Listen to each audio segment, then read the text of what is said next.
गणपती बाप्पा मोरया, मंगलमूर्ती मोरया. बाप्पाच्या कृपेने तुमच्या सर्व इच्छा मनोकामना पूर्ण हो. आज आहे मार्गशीर्ष महिन्यातील संकष्ट चतुर्थी. मी तुम्हाला मार्गशीर्ष संकष्ट चतुर्थीची व्रतकथा सांगणार आहे, त्यामुळे व्हिडिओ स्किप न करता शेवटपर्यंत जरूर बघा. चॅनलमध्ये नवीन असाल तर चॅनल लाईक करा आणि सबस्क्राईब देखील करा.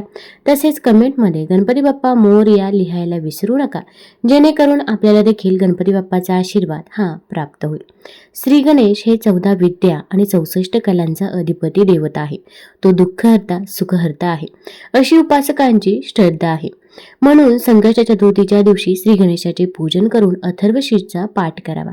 दिवसभर उपवास करून चंद्रोदय झाल्यावर चंद्राचे दर्शन घेऊन यथाशक्ती गरीब गरजूंना दान करून उपवास सोडल्यास याच जन्मी समाधानाचे पुण्य प्राप्त करून घेता येते. आपल्या कामात मनोबल वाढण्यास मदत होते. आयुष्याकडे पाहण्याचा आपला दृष्टिकोन सकारात्मक होतो. जीवन आनंदी सुखी व समाधानी होण्यास मदत होते अशी देखील धार्मिक श्रद्धा आहे. मार्गशीर्ष महिन्यातील संकष्ट चतुर्थीबद्दल एक कथा सांगितली जाते. खूप वर्षांपूर्वी ऋषी तपस्वी आणि देवांच्या काळात एक सुंदर राज्य होते, सूर्यगिरी नगरी. त्या राज्याचा राजा होता राजाधिराज देवमित्र आणि त्याची सौंदर्य सौजन्य आणि भक्तीने ओळखली जाणारी राणी कमलिनी. राजा आणि राणी दोघेही प्रजेच्या प्रेमासाठी प्रसिद्ध होते. राज्यात समृद्धी, अन्न, जलसंपदा, कला आणि ज्ञान सर्व काही होतं, पण तरीही एक अशी कमी होती जी राजदरबारात आणि राजहृदयात रिक्त होती. त्यांना मूल नव्हतं. प्रजेने अनेकदा राजा तुमच्यासारखाच योग्य पुत्र या राज्याला हवा, पण राजाने हसून उत्तर दिले, देवाच्या वेळेपेक्षा मोठी कुणाचीही नीती नाही. तरीही राणीच्या मनात एक वेदना होती. ती रात्री एकटी भगवान शिव आणि पार्वतीच्या मूर्तीसमोर बसून रडत प्रार्थना करत असे. एक दिवस तिने अश्रूमधून म्हणाली, हे मातेश्वरी, मी राजमहालात असले तरी माझं मन रिकामं आहे. मला आई होण्याचं सौभाग्य द्या.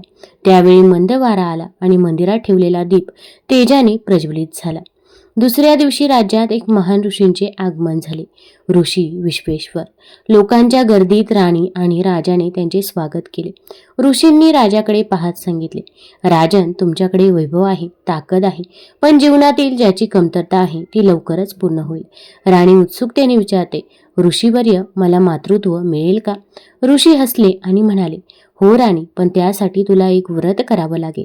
या मार्गशीर्ष महिन्यात येणारी संकष्ट चतुर्थी पाळ. उपवास करून रात्री चंद्रदर्शन झाल्यावर श्री गणेशाची पूजा कर आणि ही कथा ऐक. तुझी मनोकामना सिद्ध होईल. राणीने आनंदाने मान्य केले. त्यानंतर सकाळी राणीने संकष्ट चतुर्थीचे व्रत सुरू केले. संपूर्ण दिवसभर दिव्याच्या प्रकाशात श्री गणेशाचे नाव घेत राहिले. ओम गण गणपतये नमः, ओम गण गणपतये नमः या मंत्राचा जप करत राहिली. त्यानंतर हे व्रत पूर्ण झालं, पण परीक्षा इथे संपली नव्हती. काही महिन्यांनी राज्यात दुष्काळ पडला. पिकं जळू लागली, लोक त्रस्त झाले. राजाला चिंता लागली. असं संकट कधीच आलं नव्हतं. राणी मात्र शांत होती. हे सर्व विघ्नहर्ता गणेशाची परीक्षा आहे. मी व्रत सोडणार नाही. ती दर संकष्टीला उपवास, पूजा आणि गणेश कथा करत होती. 4थ्या महिन्यात एक रात्री राणीला स्वप्न पडलं. त्यात एक तेजस्वी स्वरूपाचा बाल गणेश तिला म्हणाला, तू व्रत श्रद्धेने करत आहेस राणी. संकट तुझ्या शक्तीची परीक्षा आहेत. लवकरच आनंद येईल. वर्षभर राणीने 12 संकष्ट चतुर्थीचे उपवास केले. 12व्या महिन्यात त्याच मार्गशीर्ष संकष्टीच्या दिवशी प्रातःकाळी अचानक वीज चमकली. वातावरणात सुगंध वाढला आणि संपूर्ण राजवाडा प्रकाशाने झगमगला. आकाशातून आवाज आला, आजचा दिवस मंगल, शुभ आणि कल्याणकारी आहे. त्या दिवशी राणीला सुंदर, तेजस्वी, ज्ञानवान आणि आकर्षक राजकुमाराचा जन्म झाला. राजदरबार आनंदाने भरून गेला. लोकांनी ढोल ताशे वाजवले. राजाने स्वर्गाकडे पाहत म्हणाले, हे गणेश राजा, तुझे उपकार कधीही विसरणार नाही. राजकुमाराचे नाव ठेवले होते विघ्नराज. बालपणीच त्याला अद्वितीय स्मरणशक्ती होती. तो फक्त 6 वर्षांचा असताना वेद, शास्त्र आणि युद्धकला शिकला. एकदा शेजारच्या राज्याने युद्धाची तयारी केली, पण राजकुमाराने बुद्धीने युद्ध टाळले आणि राज्यात कायमस्वरूपी शांतता आणली. लोक म्हणू लागले, हा मुलगा नक्की श्री गणेशाचा आशीर्वाद आहे. जेव्हा विघ्नराज 16 वर्षांचा झाला तेव्हा संपूर्ण राज्यात मार्गशीर्ष संकष्ट चतुर्थीचा विशाल उत्सव साजरा केला गेला. त्या दिवशी राजकुमार सिंहासनावर बसून म्हणाला, गणेशाशिवाय जीवनात काहीही सिद्ध होत नाही. जो श्रद्धेने व्रत करतो त्याचे सर्व संकट दूर होतात. त्याने सर्वांना संकष्टीचे व्रत करण्याची प्रेरणा दिली आणि तेव्हापासून मार्गशीर्ष संकष्ट चतुर्थीचे व्रत हे केले जातं. भगवान श्री गणेशांच्या अशाच अनेक कथा देखील प्रचलित आहे. भगवान शिवाचे पुत्र गणेशाचे लग्न प्रजापती विश्वकर्माच्या रिद्धी आणि सिद्धी नावाच्या 2 मुलींबरोबर झाले. असे सिद्धीपासून क्षेम आणि रिद्धीपासून लाभ नावाची मुले झाले. लोकपरंपरेत याला शुभ लाभ असे म्हणतात. गणेशाचे लग्न देखील अतिशय रोचक परिस्थितीमध्ये झाले.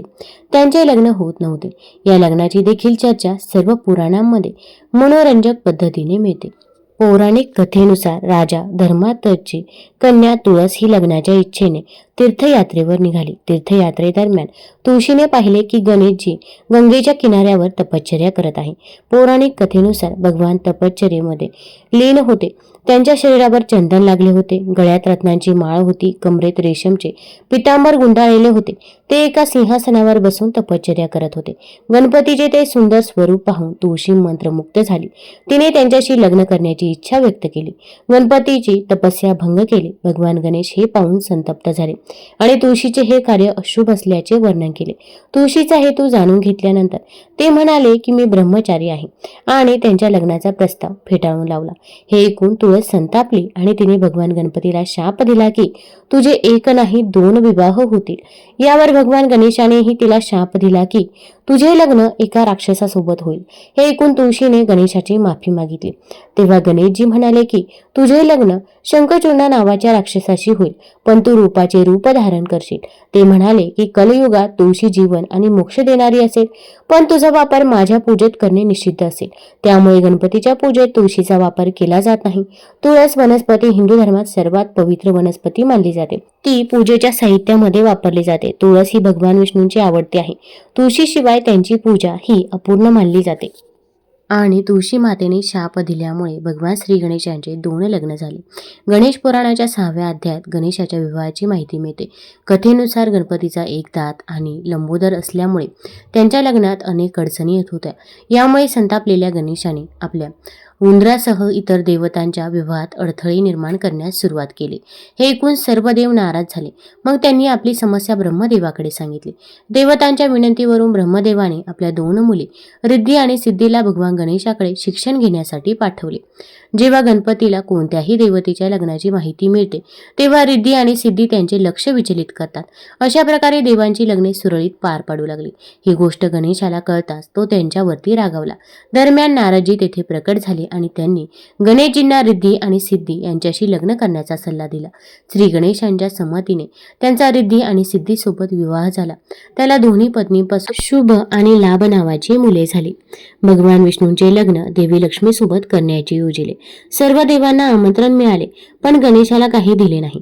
भगवान विष्णूंच्या मिरवणुकीच्या वेळी सर्व देव आपापसात चर्चा करू लागले की गणेश नाही.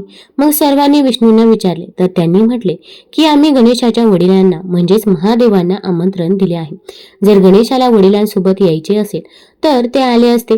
तर काही जण म्हणू लागले की ते जास्त खातात आणि ते आले तरी त्यांना घराच्या संरक्षणासाठीच बसवून ठेवण्यात येईल. नंतर ही गोष्ट श्री गणेशाला समजताच त्यांनी आपल्या मूषक सैन्याला पुढे पाठवून वाटेला खालून पोकळ करून दिले. वराड तिथून निघाल्यावर रथांची चाकं जमिनीत रुतली. बऱ्याच वेळा प्रयत्न केल्यावर देखील चाकं नाहीच निघाले. सर्वांनी आपापल्या परीने प्रयत्न केले तरीही निघाले नाही. बऱ्याच जागेतून तुटायला लागले. कोणाच्याही काही सुचत नव्हते की आता काय करावे. तेव्हा नारदजींनी सांगितले की आपण गणेशाचे अवमान करून चांगलं केलं नाही. जर आपण त्यांना मान देऊन आमंत्रित कराल तरच आपले कार्य सिद्ध होऊ शकेल आणि हे संकट देखील टळेल.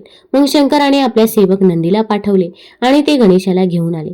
गणेशाची आदराने पूजा करताच रथाची चाके निघाली. त्यामुळे अगदी कोणतंही काम असो, पहिल्यांदा आपण भगवान श्री गणेशांची पूजा सेवा करतो आणि त्यानंतरच ते काम करायला सुरुवात करतो. यामुळे कोणतंही काम हे निर्विघ्नपणे पार पडत असतं. तसेच देवी पार्वतीला सर्व देवांनी अमृतापासून तयार केलेले एक दिव्य मोदक दिले.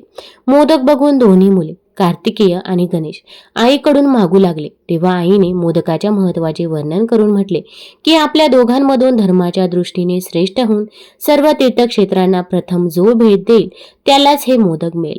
आईची गोष्ट ऐकून कार्तिकेय तर आपल्या मोरावर बसून एक चांगले मुहूर्त बघून सर्व तीर्थक्षेत्रांना भेट देऊन आले. इथं गणेशाचे वाहन उंदीर असल्यामुळे ते असं करण्यास असमर्थ होते. तेव्हा गणेशाने अत्यंत आदराने आपल्या आई वडिलांच्या भोवती प्रदक्षिणा घालून त्यांच्या समोर जाऊन उभे राहिले. हे बघून आई पार्वती म्हणाल्या की सर्व तीर्थक्षेत्रात केलेले स्नान, सर्व देवांना केलेला नमस्कार, सर्व यज्ञाची फलप्राप्ती, सर्व प्रकारचे उपवास, मंत्र, योग आणि संयमाचे पालन हे सर्व आई वडिलांच्या पूजेच्या 16व्या भागाच्या बरोबर देखील असू शकत नाही. म्हणून हे श्री गणेश शेकडो पुत्र आणि शेकडो गणांच्या पेक्षा वर आहे. म्हणून हे मोदक मी गणेशाला देत आहे. आई वडिलांच्या भक्तीमुळे प्रत्येक यज्ञात सर्वात आधी श्री गणेशाची पूजा होईल असे देखील पद्मपुराणामध्ये सांगितलेलं आहे. तुम्हाला जर ही कथा आवडली असेल तर चॅनलला लाईक करा, सबस्क्राईब करा आणि कमेंटमध्ये गणपती बाप्पा मोरया जरूर लिहा. धन्यवाद.